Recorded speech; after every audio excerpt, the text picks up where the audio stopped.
this game, the way Ohio State started, I thought, man, they've been on a roll. I really thought this could be, 26-7 or something like that. I never thought Texas was out of the game. And sure enough, they found a way. There were a couple of plays. There were a couple of fumbles. Ewers on a sack, and there was another fumble in that moment where Texas was able to recover that really would have almost been like the Georgia game in Austin. But I was impressed that it's not like Texas wants to be patted on the top of the head. They're really good. But I was impressed. I was like, my God, it's 7-7 at halftime. And then, of course, the Travion Henderson screen pass. I saw a lot of people barking at the call that UT did that they allowed that to happen. I also saw some of the quotes in the press conferences and anything after the game that they still had 7 in coverage.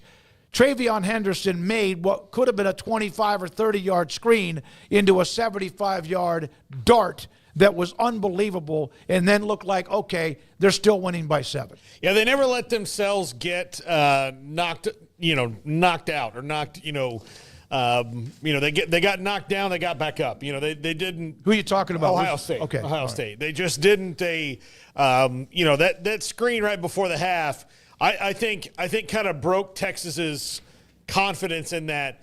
They're like, okay, we fought all this way to get here. Now we're in control of the game. All we got to do is run out these last few seconds of this, and then we're going to go in feeling good about ourselves. And then that Travion Henderson thing, I think, popped their emotional balloon, and they could never quite get it back. And Ohio State, these were the 2 deepest, best team, like all that in the league. They were just like that 2%, 1% better when it came down to it. That's true, but they had the pick in the third quarter on Ohio State. They tied it up at 14, though, and it was back and forth. You thought that Texas had their balloon popped? I think they did tie it, but I think it would have been a lot different had they gone in after that, without the screen pass.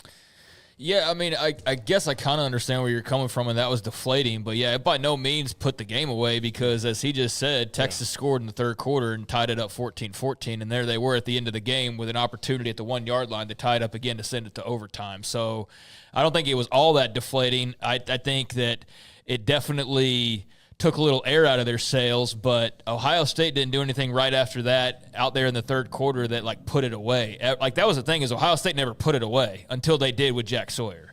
Ticket Club is a unique platform that aims to revolutionize the way consumers purchase event tickets. It primarily functions as a membership-based ticketing platform, offering a wide array of tickets to concerts, sporting events, theater shows, and other live entertainment events. The main distinction of Ticket Club from other ticketing platforms is its commitment to delivering tickets with no service fees. Features and benefits of Ticket Club. One of the most distinctive features of Ticket Club is the absence of service fees. Most ticketing platforms charge service fees, which can elevate the cost of the ticket significantly. However, with Ticket Club, the price you see is the price you pay. This translates to substantial savings, especially for frequent ticket buyers. Ticket Club also offers a diverse selection of event tickets.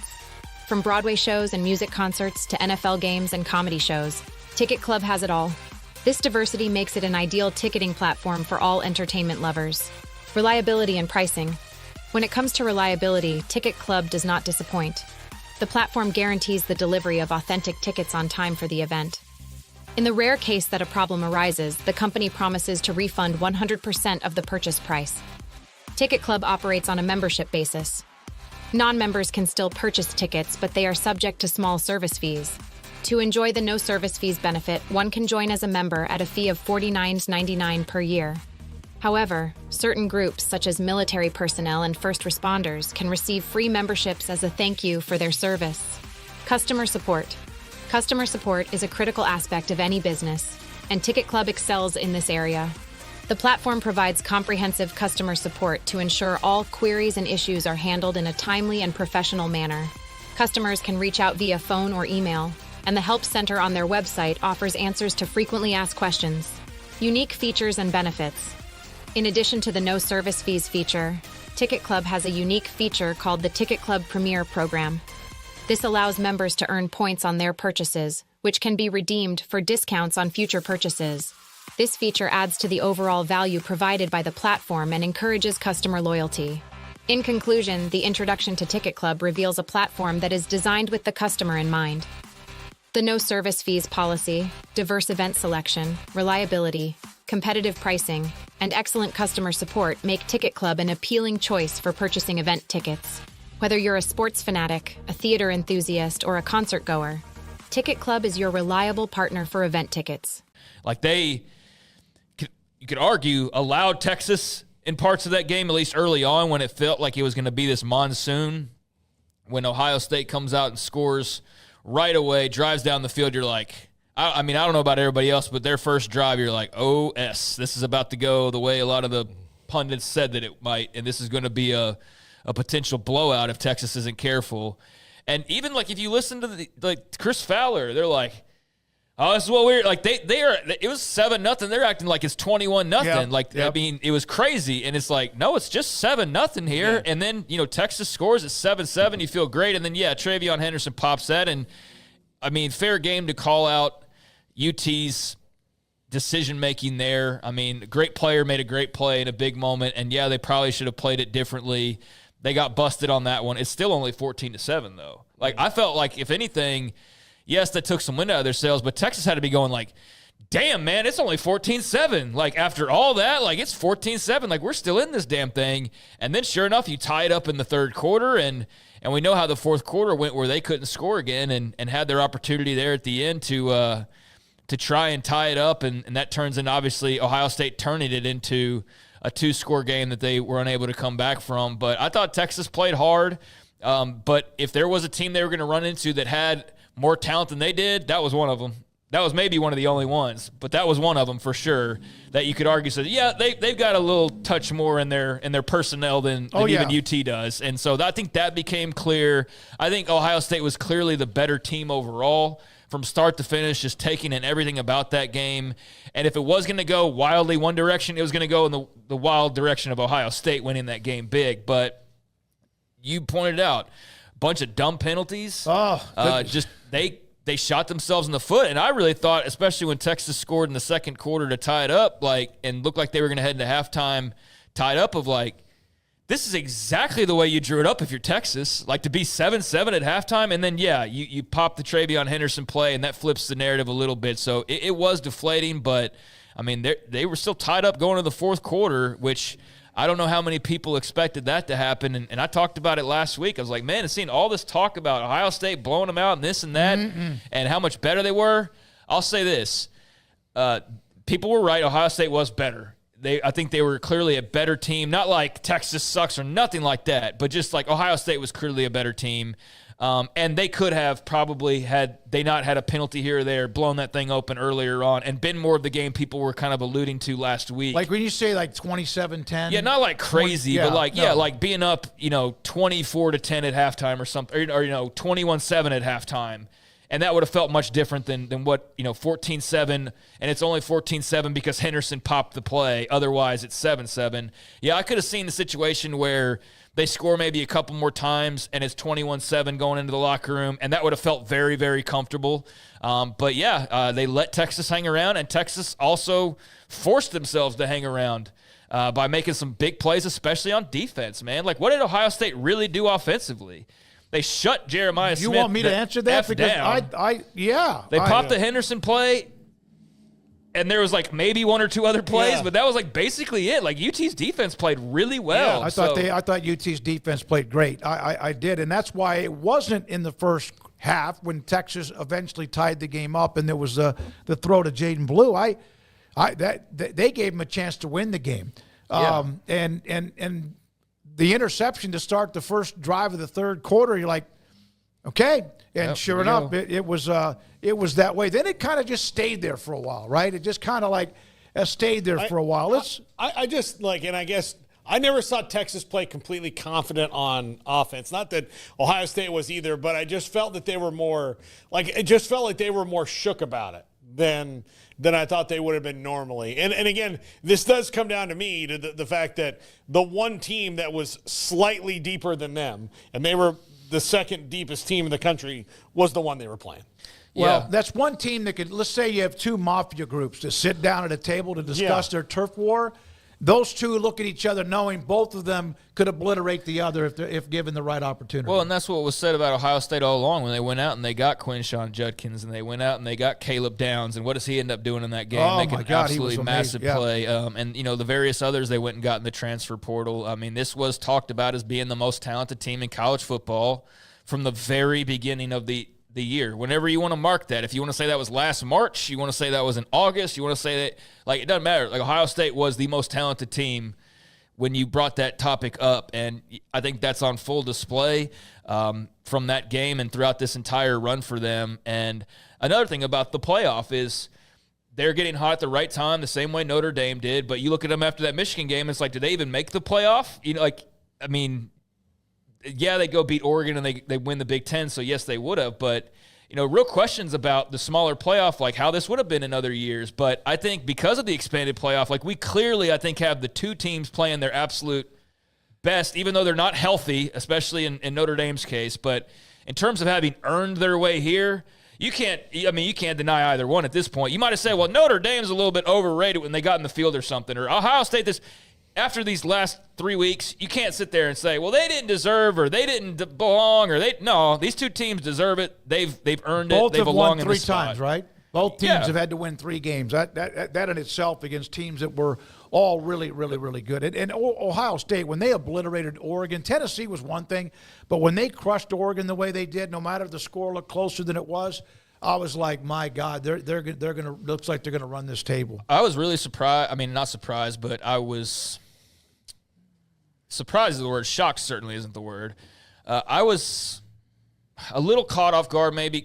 And the reason why I'm struggling with this is because I know how good Ohio State's defense was, so I wasn't expecting Texas to run for 200 yards. But their complete inability to really run at all. The last 2 weeks of the season. Yeah, I mean, that just really showed up huge and obviously was a major problem for Texas, as then everything is on Ewers basically. And, a play here and there, but there just wasn't much doing for them. And, that was just really – a fun game, an awesome ending if you're an Ohio State fan, obviously, and just for neutral observers of college football who didn't have a dog in the fight. Like, I'm sitting there just watching that thinking, Texas is about to score here. We're about to get, overtime in this mofo. They're at the 1 yard line, how many plays are inside? The whole 5 series of plays. Yeah. They ran all 4 plays, and they got picked off on 4th down. Mm-hmm. Not to mention the multiple penalties that kept giving them first downs down in that area. 2 pass interference calls on that drive? Back-to-back plays, After Gunnar Helm had the dumb penalty, and that was taunting. That was stupid. You can't sit there and point at a guy. Yep. And it's kind of like, dude, you threw him like a rag doll. You really didn't need to prove anything else. He didn't need to be pointed at. He knew. You just shoved him like a pebble. But, after that, Texas had multiple opportunities, and Ohio State is great in the red zone. That was on full display. That was your put it in a trophy case, put it on the 24-hour reel in the visitor center or whatever on those TVs, and just replay that sequence there at the end, because that was really special stuff. And it felt like Texas was going to make this even more of a game. And then obviously, that defense bowed up and Jack Sawyer did what he did in one of the most incredible plays I've ever seen. That goes right up there with the kick six, Auburn, Alabama years ago. The band is on the field, whatever big moments you want to bring up, that's up there, fellas. For a school that has much history, championships, massive plays, that's going to be a part of that. That's damn sure forever. 4th down, the spot, the national championship game, they're knocking on the doorstep, and you come up with a play like that to not only, knock it away from Ewers, but then to scoop and score. Did y'all know they were roommates, by the way? Did y'all know Ewers and Jack so were Colt roommates? McCoy and Shipley, right? Yeah. They get stuck on this one thing that is. Well, you know what's funny? I didn't know that because I don't listen to the broadcast. I have it so low I can't even hear it. Was at Ohio State long enough to go to the McDonald's across town. Yeah. To go to a second McDonald's. That's how long he was there. He wasn't there long enough for, the Sawyer thing to mean anything as a roommate, other than they might as well have been at camp together. Yeah. How many? By the way, the last 2 games, here's where Texas, and this came back to bite them, 59 carries for 111 yards in their last 2 games against Arizona State, and then that game against Ohio State. There was a moment there where they were able to grind it a little bit with Wisner, but not long. Now, let's get to this. RJ Choppy joins us in 10 minutes on the Cowboys and Mike McCarthy. Let's get to that last drive. Let's get to the legacy of Quinn Ewers. I know he's the one that takes almost all of the heat here. Sarkisian's play calling. From the one, they went with their big back. Ran into us, and got to give, I don't know what the graphic was about Ohio State red zone defense, but inside like the 5-yard line. The pitch play to Wisner. Terrible play call, bad execution, both. Why not bring in Arch Manning? Let's kind of go over that moment on that pitch to Trey Wisner, who had no chance. Caleb Downs and Ransom, they were phenomenal on that play. So you're talking. So first, they got the big Gunner Helm play, and then they got the penalty. They're there. down to the Then 1-yard line. They run. They're at the They get all the way first and goal at the one. Yep. So Jarrett Gibson gets it for nothing, and then there's the toss play to Wisner, lost to 7, and you go from the 1 to the 8. Let's discuss that play. Did that surprise you guys at all? Was that like, oh my God, what are they doing? I'll tell you, I'm not going to pretend to be an X's and O's guy here. Like, Sark had his rationale in the post game. Now, whether that's correct or not, that's for him to live with for the rest of his life. Like, me, novice, watching it. Terrible play call. Stupid play call. Why? Because I don't know any better, and I'm watching that just unfold, and obviously it didn't work. So, it was a bad play call. And I understand the logic behind tossing it backwards with that Ohio State defense and guys like Caleb Downs, who just sliced his way unblocked and blew that up. I guess based on the result, it was a bad play call. I did listen to Sark, and I kind of understood what he was trying to say there. But, the proof is in the pudding ultimately, and I don't know how you look at it any other way. Was also to the short side of the field, which I hate on a pitch play. Butch used to get – I remember Butch, our old co-host, used to get mad about it because he'd say, it's the damn sideline's like right there. What are you doing? But – Johnny Tusa said one time, there's less people over there. The damn sideline's over there. You don't need more people.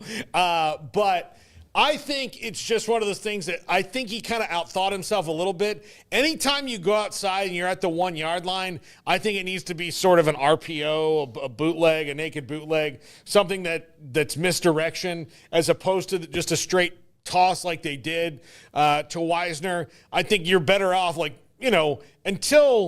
so they only got stuffed once. When you get stuffed maybe twice, that's when you have to think about it. That was the thing, was they didn't go back to the well at all right after that.